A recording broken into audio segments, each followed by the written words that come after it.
인스비TV 글로벌 리딩 기업의 ESG 실천 사례.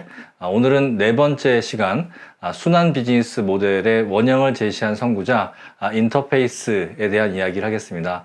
인터페이스는 우리나라에서는 잘 안 알려져 있는데요. 미국 기업이고 1973년에 설립된 기업입니다.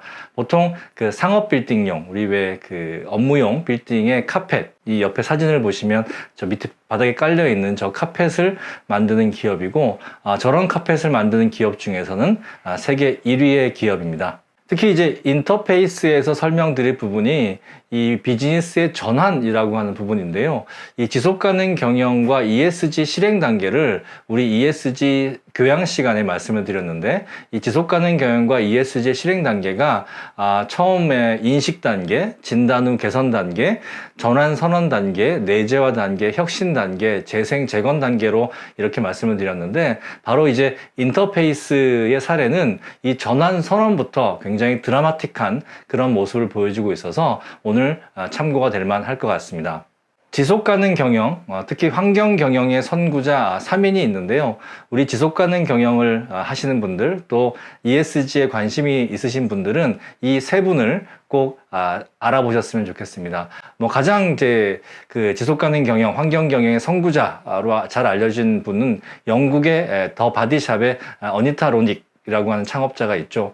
그리고 이분이 쓰신 영적인 비즈니스는 현재 지속가능 경영 그리고 이 환경 경영에 있어서 굉장히 중요한 그런 선구자적인 책으로 영향을 끼치고 있습니다. 그 다음에 이제 가운데 계신 분이 오늘 설명을 드릴 인터페이스의 레이 앤더슨이라고 하는 창업자 시고요. 또 이분이 쓰신 책 중에 전 세계 환경 경영의 첫 번째 이름 인터페이스라고 하는 책이 있는데, 이 책이 현재 순환 비즈니스 전체적으로 어떤 원재료를 만든 다음에 그 원재료를 가지고 우리 물건을 만들고 그 물건을 소비해서 버려지는 것이 아니라 이것을 전체적으로 하나로 루프 형태로 만드는 방식, 이것에 대해서 처음으로 이제 상업화하고 그 다음에 그것을 실제 비즈니스 모델에 적용하신 그런 분이 이제 레이 앤더슨 인터페이스의 창업자로 또 유명하신 분이고요. 마지막으로 이 앞에 어니타 로딕이나 레이 앤더슨은 이제 돌아가셨는데요. 현재 살아계신, 생존하고 계시는 분은 바로 여러분 너무 잘 알고 있는 파타고니아의 이번 시나드 창업자이시죠. 이분은 물론 파타고니아를 굉장히 앞선 기업, 정말 지속가능 경영, 또 ESG, 파타고니아에서는 실제로 ESG라는 말 별로 쓰지 않고요. 지속가능 경영, 환경 경영에 있어서 거의 이제 지표, 북극성 역할을 하고 있는 그런 기업인데, 또 이번 시나드는 작년에 2022년에 본인의 모든 재산을 또 공익재단에 기부하셔서 정말 파타고니아는 다르구나 라고 하는 이런 어떤 전설을 남기신 분입니다.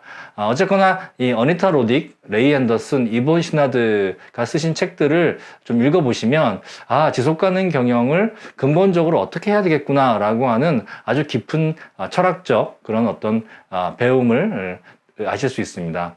특히 인터페이스의 레이 앤더슨의 2009년 테드 강의는 지속가능 경영 ESG를 하시는 분들은 반드시 보아야 할 영상이라고 생각합니다. 이 영상은 정말 전 세계적으로 유명한 영상인데요. 이 영상에서 레이 앤더슨이 살아생전에 뭐라고 강연을 하시냐라고 하면, 나는 나의 손주를 비롯한 아이들이 오염된 지구에서 살기를 바라지 않는다. 당연한 얘기죠. 우리의 아이들, 우리의 손주들이 오염된 지구, 망가진 사회에서 살기를 바라는 사람이 누가 있겠습니까? 그런데 중요한 것은 어느 순간 나의 기업이 지구를 오염시키고 있다는 사실을 깨달았다라고 하는 부분이죠. 이 부분은 아마 모든 기업가들, 또 현재 기업에서 일하고 있으신 분들은 다 이미 알고 있는 내용인데, 이렇게 인식하고 각성하는 계기가 실제 비즈니스로 가느냐 라고 하는 것은 또 다른 얘기죠. 그런데 이 레이 앤더슨이 유명하고 또 환경 경영, 또 순환 비즈니스 모델에서 정말 선구자로 인정받는 이유는 이 인식과 각성에서 끝난 것이 아니라 실제 비즈니스를 전환했다라고 하는 부분에서 중요한 포인트라고 할 수 있습니다. 그렇다면 인터페이스의 창업자 레이 앤더슨은 어떤 계기를 통해서 이렇게 각성을 하게 되었을까요? 폴 호켄이라고 하시는 그 생태 경제학을 하시는 분이 계시는데 지금도 활발하게 활동을 하고 계십니다. 이분이 비즈니스 생태학이라고 하는 책을 쓰셨는데요. 이 레이 앤더슨의 친구가 이 책을 건네줍니다. 그래서 레이 앤더슨이 읽었습니다.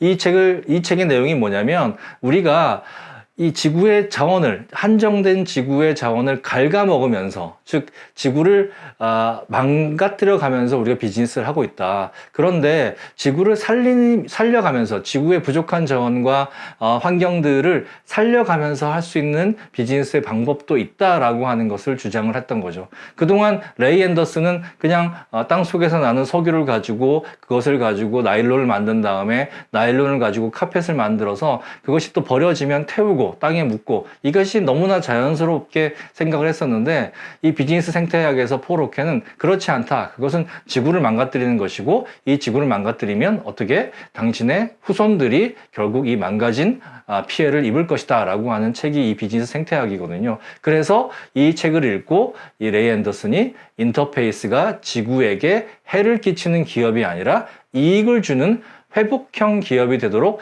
회사를 변혁하자라고 하는 그런 선언을 하게 됩니다. 그래서 1994년에 이 책을 읽고 혁신 TFT를 결성합니다.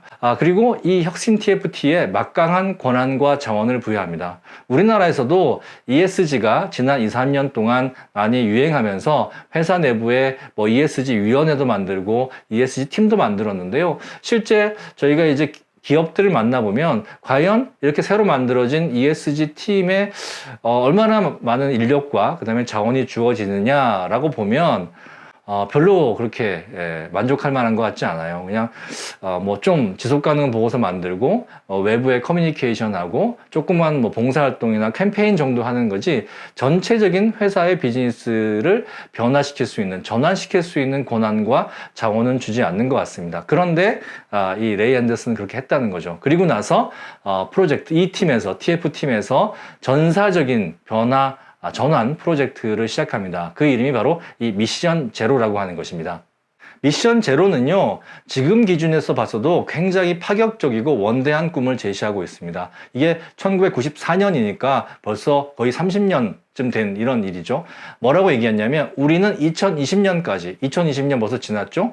2020년까지 환경에 부정적인 영향을 제거하겠다. 그리고 7가지의 목표를 제시합니다. 첫 번째는 폐기물을 제로화시키겠다.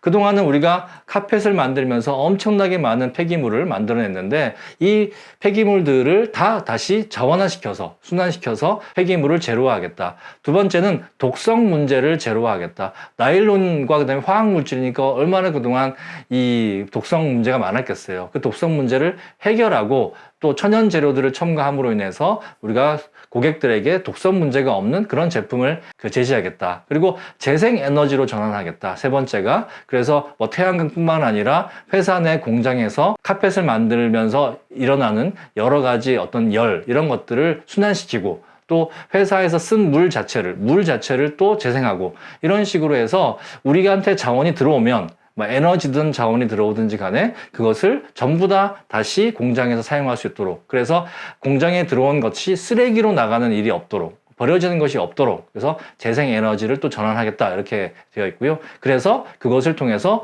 순환 비즈니스 모델을 만들겠다. 그래서 close the loop라고 얘기하는데 우리가 이 순환 비즈니스의 반대말이 라인 있죠. 선형 비즈니스라고 하는데 일직선상에 원재료를 자연에서 채취해서 그것을 가지고 물건을 만들고 판매한 다음에 소비자들이 그것을 버리는 방식, 그래서 그것을 태우거나 땅속에 묻는 이런 일자형 방식을 선형 비즈니스라고 한다면 양쪽 끝을 모아서 버려지는 이 물건을 다시 이 원재료로 바꾸는 이런 방식의 순환 비즈니스 모델을 제시한 겁니다. 지금 ESG에서 환경 영역에서 기후 위기가 그래서 온실가스 문제가 굉장히 큰 문제인데 그 온실가스 문제의 많은 부분을 차지하고 있는 것이 폐기물과 또 자원 재생입니다. 그래서 이때 벌써 1994년에 벌써 이 순환 비즈니스 모델을 우리가 구현하겠다라고 했고 그것뿐만 아니라 우리가 전 세계의 많은 지역에 제품을 운송하고 또 배달하는데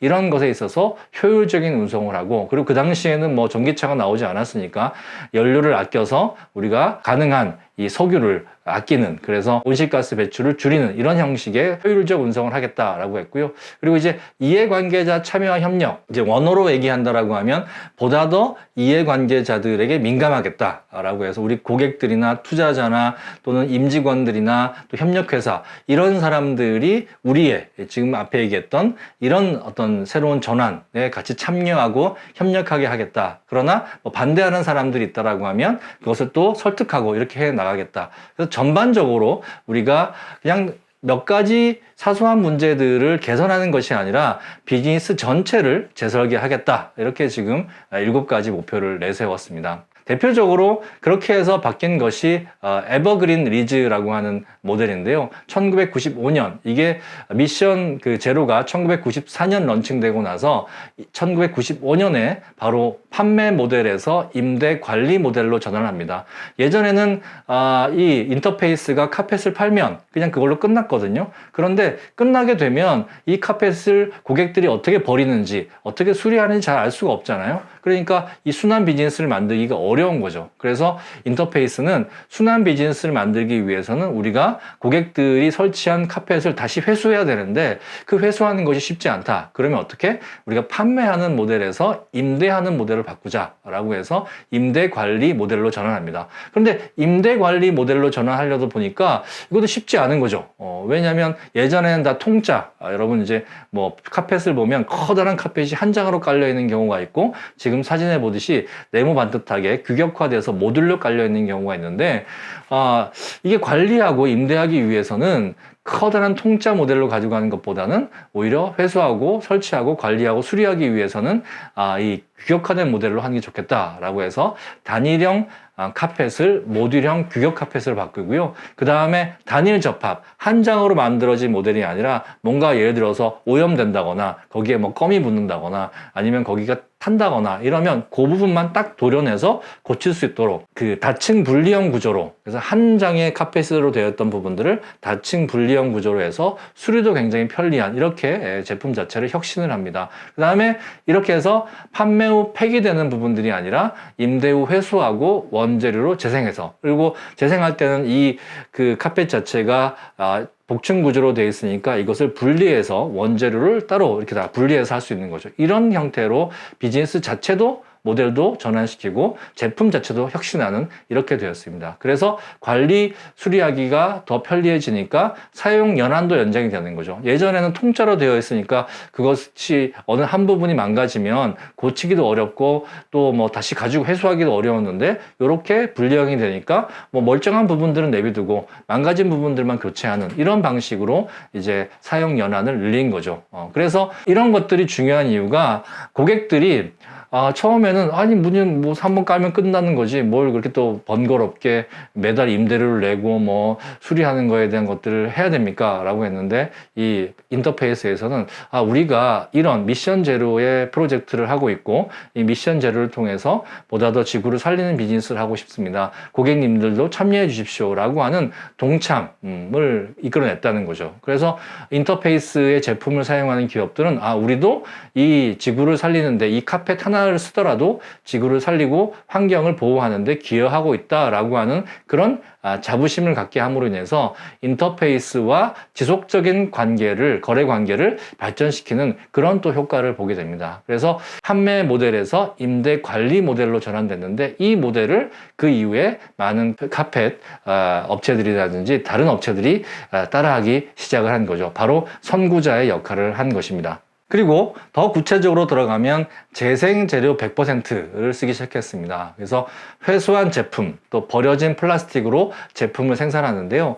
인터페이스의 홈페이지에 들어가시면 이 버려진 플라스틱 재료들을 어떻게 인터페이스가 수거해서 그것을 가지고 지금 제품을 만드는지 알 수 있습니다. 지금 2025년까지 재생재료 100%를 목표로 지금 하고 있는데요. 지금 전체 공정 중에 우리가 이제 비즈니스 밸류 체인이라고 하는 전체 공정을 좀 우리가 환경 문제나 사회 문제, 특히 이 ESG 지속 가능 경영에서 전체 밸류 체인에 대한 이 환경과 사회에 대한 영향 분석이 필수적인데요.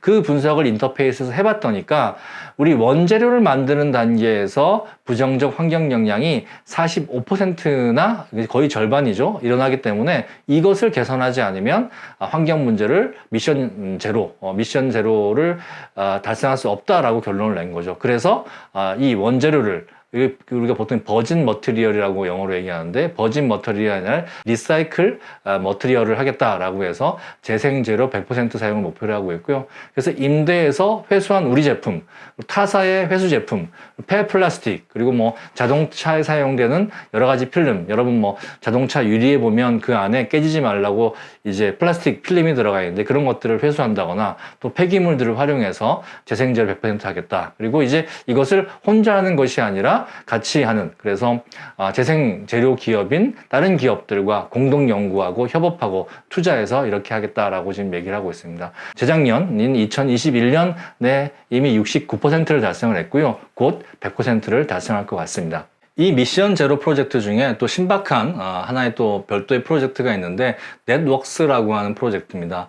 이 넷웍스는 여러분이 아마 영상에서 환경 영상에서 많이 보셨을 텐데요. 이 거북이가 그물에 막 걸려가지고 막 죽고, 그 다음에 산호초에 있는 아름다운 물고기들이 버려진 그물에 막 이렇게 걸려서 죽는 그런 안타까운 영상을 많이 보셨을 텐데, 이 문제를 가지고 인터페이스도 아니 저 버려지는 그물이 다 나일론이라고 해서 저 나일론을 회수해서 우리 제품을 만들면 좋을 텐데 라고 하는 생각을 한 거죠. 그래서 특히나 이 필리핀이나 카메룬 지역에 산호초가 많이 발달되어 있고 그 산호초상에 굉장히 희귀한 그런 열대어들이나 또는 품종의 여러 가지 품종의 그런 물고기들이 많은데 그 물고기들을 한번 살려보자. 요즘 이제 ESG에서 중요하게 생각하는 바로 생물 다양성이라는 거죠. 그래서 필리핀과 카메룬의 영세 어촌 지역에서 버려진 그물들, 지금 뭐 그물들을 보통 괜찮으면 다 수거해서 사람들이 고쳐 쓰지만 오래된 그물이라든지 낡은 그물들은 그냥 바다에 버리는 거죠. 그렇게 하지 말자. 그래서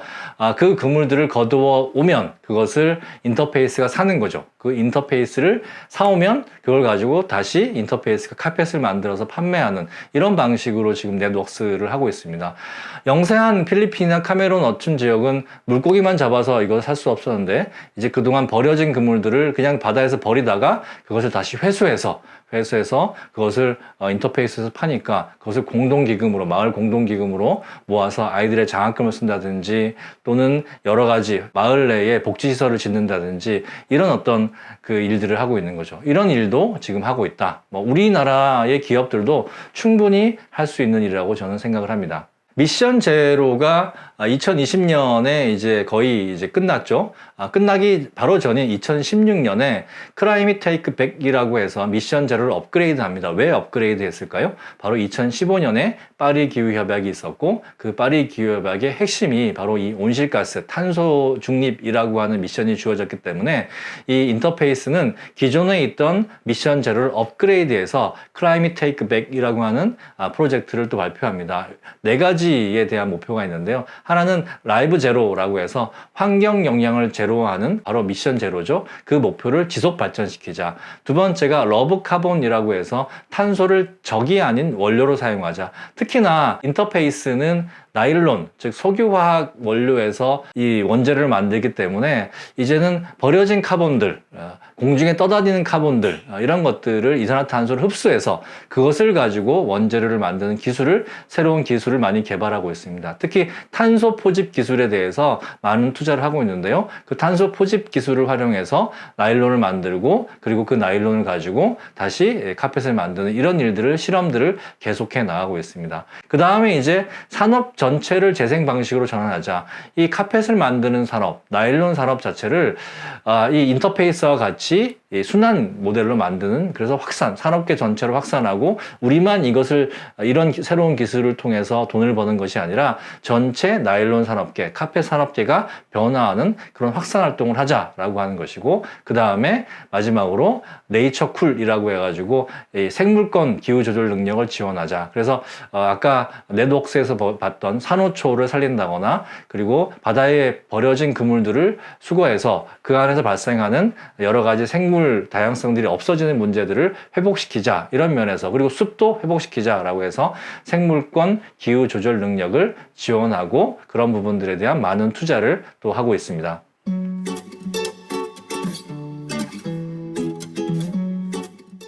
자, 인터페이스의 교훈을 정리하자면요. 인터페이스는 바로 첫 번째, 리더의 각성이 있었다는 거죠. 그래서 환경 문제를 남이 아닌 나의 문제, 나의 기업의 문제로 인식했다는 것입니다. 그리고 인식해서 끝나는 것이 아니라 그냥 아는 것으로 끝나는 것이 아니라 지금 환경 문제가 있고 기후 문제가 심각하고 폐기물 문제가 심각하다는 것을 모르는 사람이 어디 있어요? 모르는 사람이 없고, 또 기업의 회장님 또 대표님도 다 알지만 그것을 내가 해결해야 될, 내가 우리 회사가 해결해야 될 문제를 받아들이지 않고 있는 거죠. 그래서 인식에서 끝나는 것이 아니라 변화해야만 한다라고 하는 각성과 실천을 리더가 했다라고 하는 것이죠. 그리고 나서 원대한 목표를 가졌다.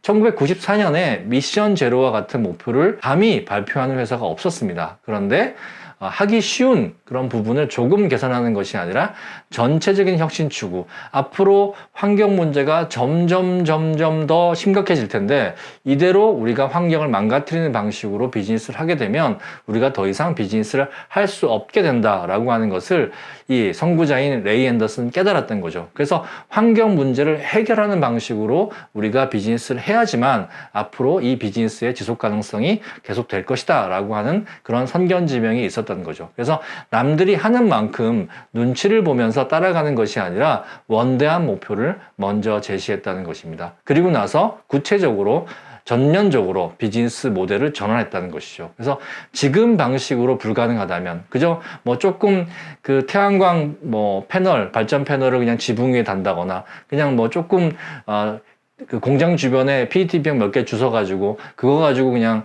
조금 하는 척 하는 것이 아니라 방식 자체, 그래서 판매 방식에서 이걸 임대 방식으로 바꾸고 전체 카펫을 만드는 방식에서 모듈형으로 만들고 그것도 수리하기 쉽게 다층 구조로 만들고 이런 비즈니스 모델 자체의 혁신과 제품 자체의 혁신을 같이 했다는 거죠. 그래서 원재료, 운송, 생산, 판매, AS 등 가치사슬 전반에 걸친 전환, 트랜스폼을 지속적으로 시도하고 있다는 것입니다. 그래서 레이 앤더슨을 이 지속가능 경영의 선구자로 부르는 이유는 바로 이 개선, 조그만한 개선, 하기 쉬운 개선이 아니라 전환, 트랜스폼을 했다는 점에서 인터페이스의 레이 앤더슨을 바로 이 지속가능 경영의 선구자로 우리가 모두 이렇게 존경하고 있는 것입니다. 여러분, 오늘 순환 비즈니스의 선구자, 원조라고 얘기할 수 있는 인터페이스의 사례를 봤습니다. 어떻습니까? 저렇게 카펫을 만드는 정말 석유화학 기업으로서 환경오염을 많이 일으키는 기업도 미션 제로라고 하는 원대한 꿈을 갖고 전환을 시도했습니다. 다른 기업 충분히 가능합니다. 그러니까 ESG 지속가능 경영을 단순히 조금 뭔가 개선하는 활동이나 캠페인 정도로만 여기지 말고 비즈니스 전체를 한번 바꿔보는 전환을 여러분 기업도 시도해 보셨으면 좋겠습니다. 강의 들어주셔서 감사합니다.